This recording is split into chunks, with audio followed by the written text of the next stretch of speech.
Hey, this is Brad Block, host of The Physician's Guide to Doctoring. This is a personal and professional development podcast for physicians where we have experts on the show that try to teach us everything we should have been learning while we were memorizing Krebs cycle.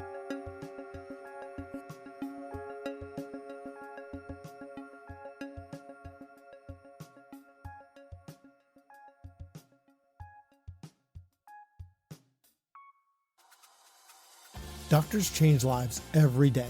But what happens when life changes yours? A single injury, a sudden illness, your career, your income, your future can shift in an instant. The best physicians don't just plan for success, they protect it. At Set for Life Insurance, they believe financial security isn't a luxury, it's a necessity. True own occupation disability insurance ensures that no matter what happens, your future stays in your hands. Because protecting your income means protecting everything you've built.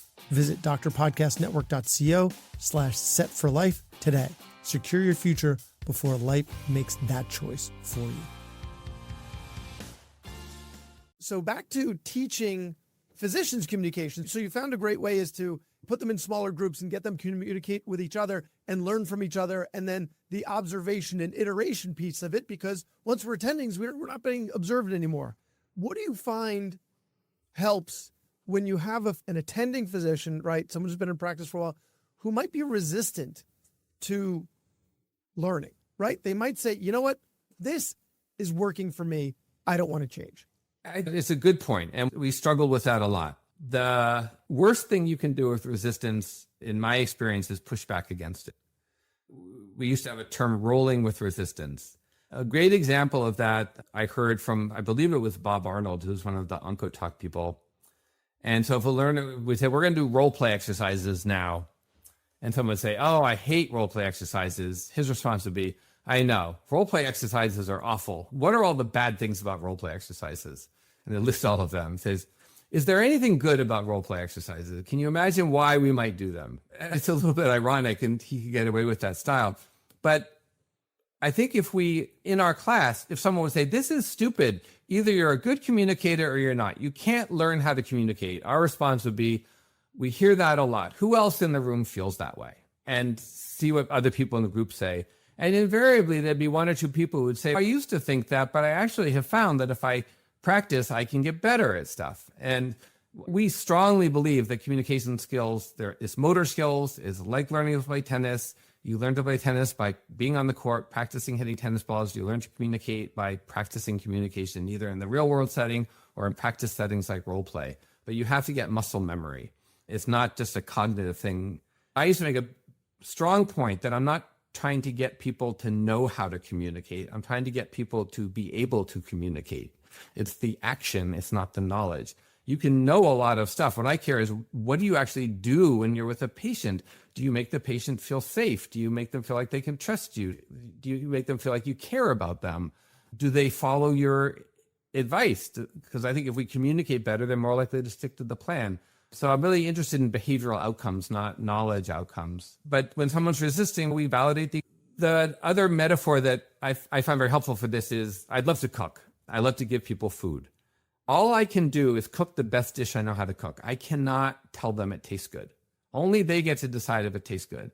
So if I come and teach a seminar, I'm not going to argue with them that this is like the best seminar. Either they like it or they don't. They find it helpful or they don't. All I can do is the best job I can do. They get to decide whether or not they find it helpful or not. And so I think if we go in with that kind of invitation, we're inviting you to try this out. We're inviting you. And one way that we can get traction with resistant learners is just to ask them about their experience. Tell me about a patient you had where the interaction didn't go the way you wanted it to. Someone you're not looking forward to seeing them again, or someone who you went home and you felt badly about the way it went. Tell me that story and what happened. And everyone has stories like that. And so then the question is, I can't control what the patient did, but I can control what I do. What could I have done differently that might have led to a different outcome?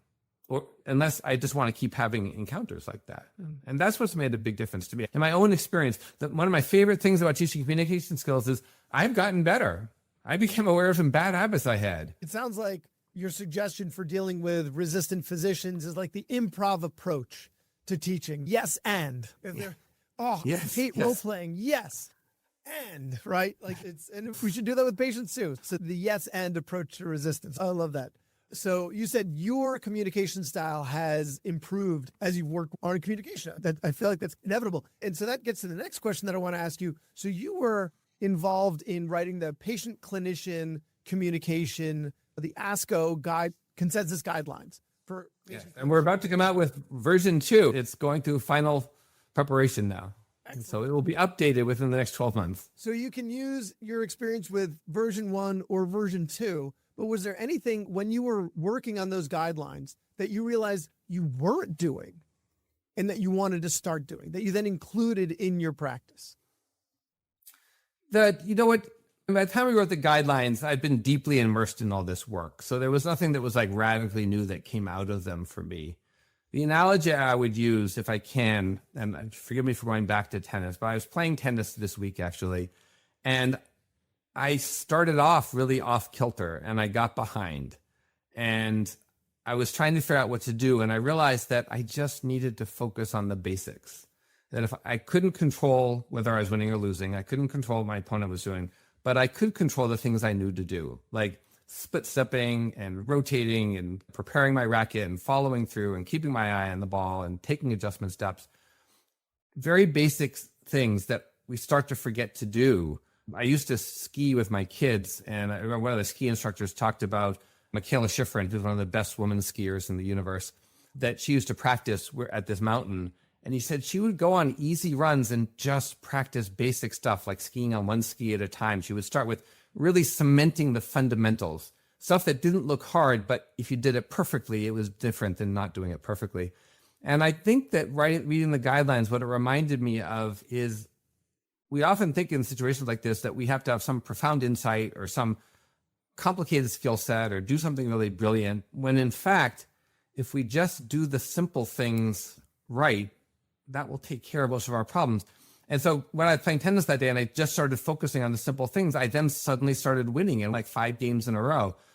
But I wasn't doing anything fancy. I was just going back to the basics. And that's what the guidelines really reminded me. When the Chicago Cubs finally won the World Series, they used to practice that year in T-shirts that said, "Do simple better," that Joe Madden had them wear. And I actually, this week in my tennis lesson, I have a copy of that T-shirt because I loved it. That do simple better. That's what the guidelines meant to me, that you don't have to be this brilliant, emotional genius to communicate well. You need to listen more than you talk and make eye contact and express the fact that you care about the patient. I think sometimes we assume that they know we care about them because we're doctors. So of course we care about them, but we have to tell them, I'm worried about you. I want you to have the best possible outcome. And so like you talk about resistant learners, what do we do with patients who are like, they're declining to go on treatment that we think is really the right treatment? And oftentimes we'll respond by arguing and go through all the medical facts, again, getting back to overpowering the patient with our knowledge. What I find much more effective is to say, look, I really care about you and I want you to have a good outcome. And I'm worried that if we don't do this, you won't have a good outcome. And I would hate to see things go badly for you. I'm aligned with them. I didn't used to do that. I used to be one of those people who would I feel like if I just gave them all the logical facts that agree with me, and I find this much more effective really to emphasize, I care about you. This is what I think is best. You're ultimately the one who gets to make the decision. It's your body. I can only advise you. I feel like that kind of approach works better. And in the guidelines, this is a lot of sort of simple steps to take to how to set up the interview, how to conduct the interview.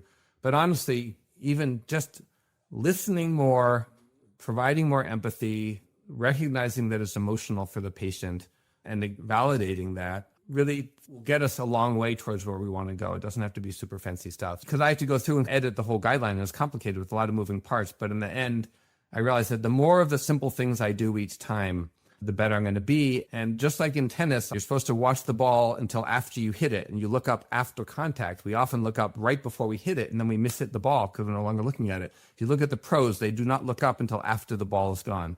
And it's very simple, and yet we constantly forget to do it if we don't practice it. So that's what I think about. And that's why, again, taking those 10 seconds before going into the room, I can think, I'm about to have this kind of a conversation. How can I prepare myself for it? How can I start off on the right foot? And it's a reminder just to be disciplined. It's not hard, but it requires a lot of discipline to remember to do the steps, to not speak too soon, and to resist the temptation to tell the patient what to do. It's like eating right and exercising. We know what to do, just executing on it, that's hard. So it sounds like with your tennis, though, if we can get back to that for a moment, it sounds like getting back to the basics was also a way to get out of your own head.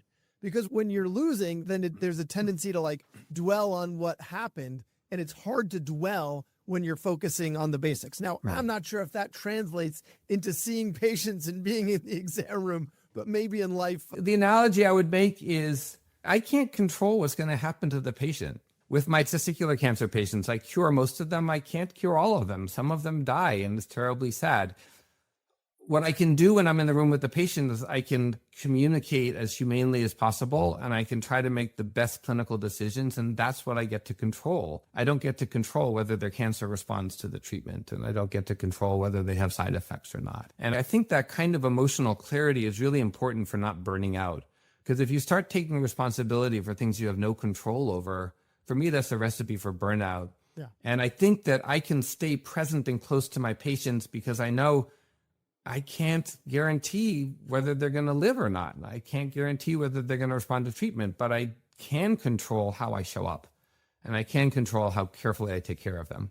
So I want to take a deeper dive into that, because you had mentioned earlier with delivering bad news that we want to do it with empathy, right? And something that we've talked about on the show in prior episodes is the difference between empathy and compassion.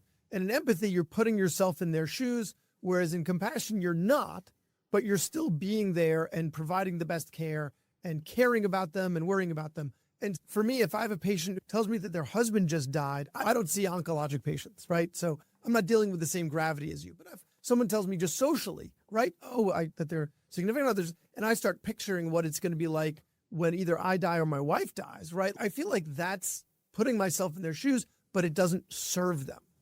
So can you clarify like where empathy plays a role versus compassion? Yeah, it's interesting. I see people getting really hung up on that distinction, and I've not found it helpful to dwell on that distinction. I want to talk about it. It's a really good question. I understand empathy a little bit differently. I think an example of empathy for me that we all can relate to is you go to a movie or you read a book that's really sad and you cry. Like, why are you crying? Nothing bad happened to you. I'm sitting in a movie theater. I'm going to leave the movie theater. My life's exactly the same as before I went to the movie. Why am I crying? I'm crying because I am feeling the sadness I imagine that person is feeling. Yeah. And one of my main goals in teaching communication skills to the fellows was that I saw that they were really learning the oncology well. They were very smart. They're extremely knowledgeable. But back in those days, this was a long time ago. I think it's different now. I wouldn't make the same comment about our current fellows as what I was seeing when I first started doing the training. But what I was seeing was that they weren't imagining, what would it be like to be a cancer patient? What would it be like to go into a doctor's exam room and have someone tell you that you have cancer and it's spread to your liver and we can treat it, but we have no cure? Can you imagine what that would feel like? And can you talk to the person in a way that's informed by imagining what it's like to sit in that chair? And so I don't want to just think, oh my God, this person has this terrible thing. I feel so badly for them. I really try to imagine what it would be like. And I think it would be scary. And I think it would be horrible. And I really want these people to have someone talking to them who's trying to imagine what that's like for them.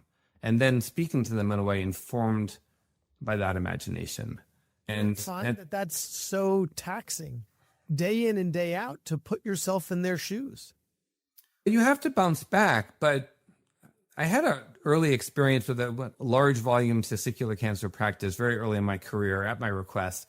And I had one of my patients, I tried desperately to cure and I couldn't. And he was finally at the end of the line. He was in the ICU and everything started to fail.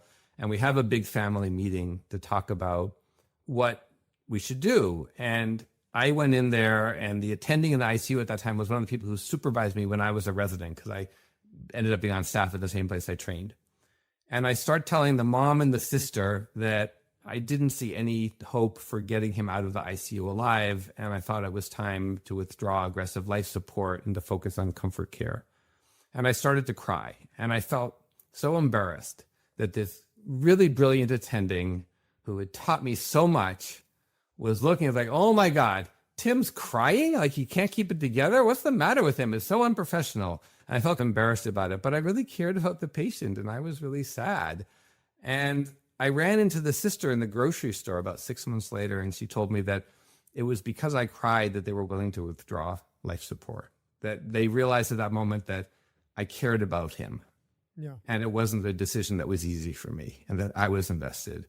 And I think, honestly, that we're much less likely to burn out if we live in our hearts and our work. I think we do really important work. I think we do really beautiful work and really spiritual work. And if we don't care, that's what's going to burn me out, because then I'm starting to treat people like they're cars. What I equally passionately feel about, and maybe this is why it's good I was talking about tennis, is you need to find a way. I need to find a way to recharge my batteries after that. I need to go home and get my head out of the hospital. So I used to love it that in my family, I was usually the one who would get home first and make dinner, divided up the day in different ways, because my kid's mother was extremely dedicated to them too, but we both had full-time jobs, so we'd have to divide up tasks. And so I was the person who usually came home earlier and made dinner. And I used to love that I would get out of this world of sick people and I'd see 2 healthy young kids and I would see the other end of the lifespan. And that would totally recharge my batteries. And now when I go and play tennis, I cannot think about anything other than this stupid bouncing yellow ball when I play tennis. So it's like a form of meditation. I'm just trying to see the ball and I'm trying to hit it and I forget about everything else. I think it's super, super important to have hobbies or something that gets your head out of the game so you can go back the next day refreshed. But I don't think limiting caring is the way to avoid burnout. I think learning to recharge our batteries is the way to avoid burnout. If you like this podcast episode, you're going to love the shows over at the Doctor Podcast Network. For instance, Ending Physician Overwhelm. This was one of my most popular guests from 2024, and for me, one of the most impactful episodes. We all feel overwhelmed by the demands of medicine. So Ending Physician Overwhelm by Dr. Megan Mello offers strategies to reclaim balance and joy in your life. Take the first step towards well-being. Listen and subscribe today. So just to be clear, like we should be your recommendation is we should be actively trying to put ourselves in their shoes for these very emotionally charged encounters. We should be envisioning ourselves as them. I think, yes. And yes, of course there are limits, right? We're not their friends. We're not going to go home with them. If they die, it's a patient who died. It's not my brother or my partner who died. There are boundaries. I don't care about them the way I would care about my kids. It doesn't mean that I don't care about them a lot. It's just, it's different. I don't want to sound naive about this. Yeah. But I think being callous would make me burn out much faster than caring. It's not callous. It's just, we're talking about similar things. It's just a matter of degree, I think, at this point. Like how much we're really taking that deep dive into feeling what they're feeling versus a more superficial journey into that. It also depends, I think, on your patient population. I used to think I wanted to go into psychiatry, and I read a bunch of stuff about psychotherapy. And I remember one of the books I really liked, the psychiatrist strongly recommended that you had to limit how many schizophrenic patients you had at any one time in your practice because they were so taxing. And it didn't mean that he didn't like taking care of them, but if he had too many, he just got overwhelmed. So he had to have spaces out. And I think if every day I went into the clinic and I was giving nothing but bad news, I don't know if I would be able to survive that. But the good news is I'm often giving good news. And there are patients that we cure and the patients who do well. And actually, it's amazing how much progress we're making in cancer right now. I have patients who are alive and stable who, if I was treating them with the tools I had 20 years ago, they'd be dead now. And so things are getting more hopeful. Most of my conversations are not bad news conversations. So it's not a diet of nothing but horrible conversations. Caveat to it. That's an excellent point. So you keep going back to tennis here. You keep going back to tennis because initially you said because you get feedback from the ball. If the ball goes in the wrong direction, you've clearly done something wrong. But we do, even when we're practicing, get feedback. We get patient feedback, whether it's from surveys that we ask them to fill out or whether it's from unsolicited feedback that they'll put online, right? They'll do a Google review or a Yelp or whatever. There are points at which we are getting feedback. How do you see that, us learning from that? Yeah, that's an interesting question. I am not a fan of our current metrics for measuring those things because I think they're very imprecise. I think it's really important to measure it. I really hope our colleagues who do research in this will come up with better metrics. That's one of the biggest challenges teaching communication skills is how do you know that you're teaching the right thing? How do you know that your learners are performing better after they take your class than before they take your class? We don't have great metrics of this. I think it's good that we pay attention because it motivates people to think about the issue. But the scores, I feel like, often feel like they're used in kind of punitive ways. And I don't think discouraging people helps them communicate better. So I wish we had a different approach. I'm not a fan of our current approach. I don't put a lot of stock in them myself, to tell the truth. And it's just complicated. Like, just think about it for a bad news conversation. Obviously, there's lots of conversations that aren't bad news conversations. But like, you go to see the doctor and you have cancer that was treated and now it's relapsed and things don't look so good. And there's some treatment options, but it's not curable. And then you get a survey, like, how satisfied were you with this? There was a cartoon in the New Yorker of this guy who's on the rack, like in a medieval prison, and he's being stretched on the rack. And the torturer is asking him, now, before you leave, I'd like to ask you how satisfied you were with my work today.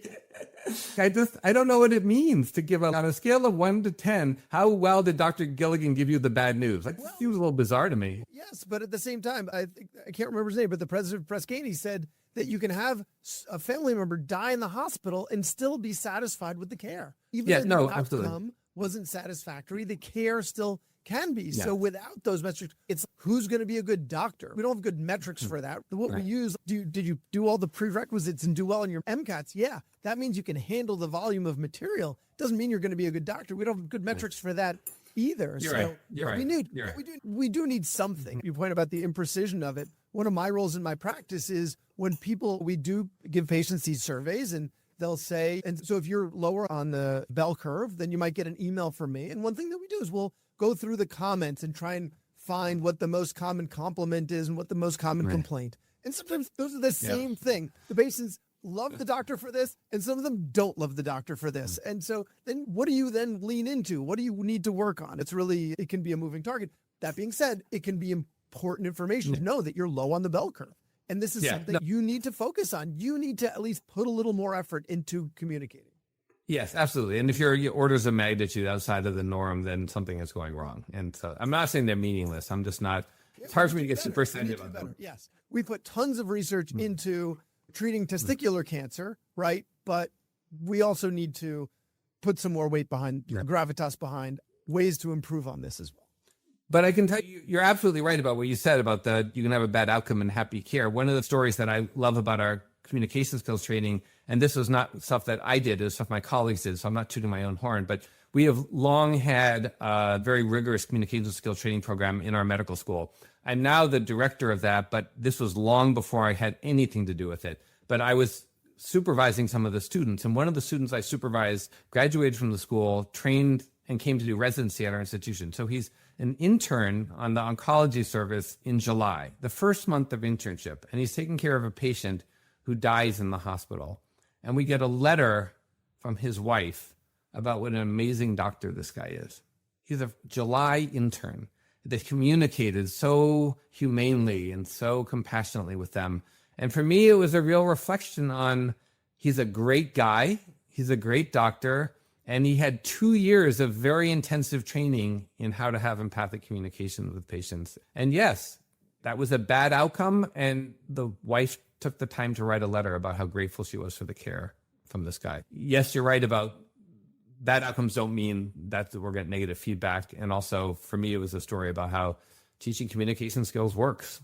Pays off. This has been incredible. I think that's an amazing way to end the conversation. So if people want to hear more from you, they want to read your articles, they want to hear from you, learn from you, where can they do that?